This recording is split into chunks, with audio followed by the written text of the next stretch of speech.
ধুলট করার পর রাত 12টায় শুয়ে কিন্তু আবার আমরা 1:30টার সময় উঠে গেছি, কারণ আমরা যাবো কাটা বেড়াবেড়ি দেখতে।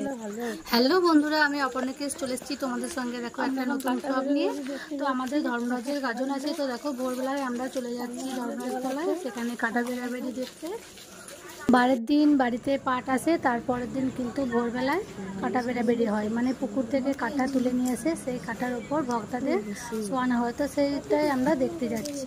আর এখন বাজে রাত্রি 2:30 নাগাদ। তো দেখো সকলে কিন্তু মন্দিরটা খুব সুন্দর করে সাজাচ্ছে, ওনাদের সাজানো এখনো কমপ্লিট হয়নি, তো ওরা সাজাতে থাকা।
ঘুমিয়ে গেছে।